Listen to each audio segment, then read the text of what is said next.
स्वागत है आपका सिनेस्पिक्स में और मैं हूं दिव्यांशी।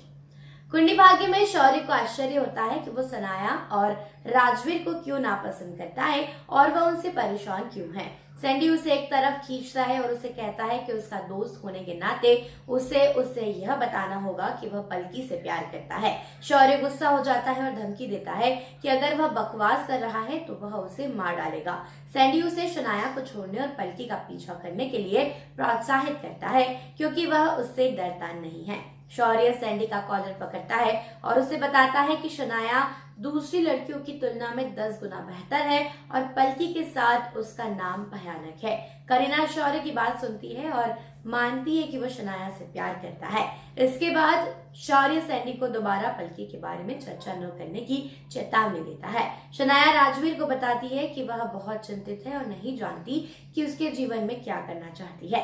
राजवीर शनाया से पूछता है कि वह जीवन में क्या चाहती है और वह कहती है कि वह उससे चाहती है। राजवीर आश्चर्यचकित हो जाता है जब शनाया उसे बताती है कि अगर उसके पास वह सब कुछ है जो वो चाहती है तो वह शौर्य की ओर नहीं देखेगी। राजवीर उसे बताता है कि वह क्या कह रही है और उसके पास क्या नहीं है, लेकिन शनाया उसे अनदेखा करने के लिए कहती है क्योंकि वह बात कर रही है और वह उसका प्रेमी नहीं है। राजवीर ने उसे बताया कि उसके पास उसके बारे में दूसरे रिश्ते और चिंताएं हैं क्योंकि अगर पलकी को कुछ हुआ तो वो उस पर असर डालेगी। शनाया अफसोस के साथ मुस्कुराती है क्योंकि वह एक सच्चा हीरो है और पलकी जाने के लिए भाग्यशाली है। निधि फिर से करण से उसके रहने की परिस्थितियों के बारे में पूछती है। करण कहता है कि प्रीता का दिल बड़ा है और वह उसे कभी भी यह घर छोड़ने के लिए नहीं कहेगी और उसके प्रयासों की सराहना करेगी।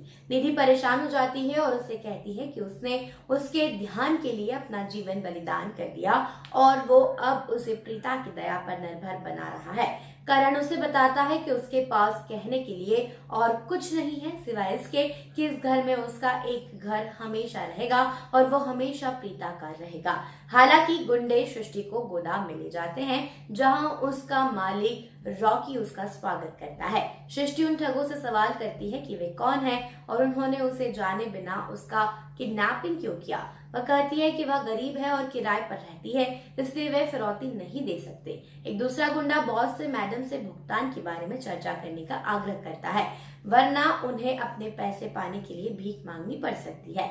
सृष्टि मैडम शब्द को नोटिस करती है और पूछती है कि ये कौन है, लेकिन गुंडा उसे नजरअंदाज कर देता है और दूसरे कमरे में निधि से बात करता है। करीना राखी को शौर्य और शनाया के बारे में बताती है, लेकिन राखी उससे कहती है कि वह पहले से ही जानती है कि वे प्यार में है। निधि राखी और करीना को प्रीता की वापसी के बारे में चर्चा करते हुए सुनती है और करण और प्रीता को कभी नहीं मिलने देने का वादा करती है। बाद में निधि अपना फोन लेने के लिए नीचे आती है, लेकिन राजवीर का फोन ले लेती है।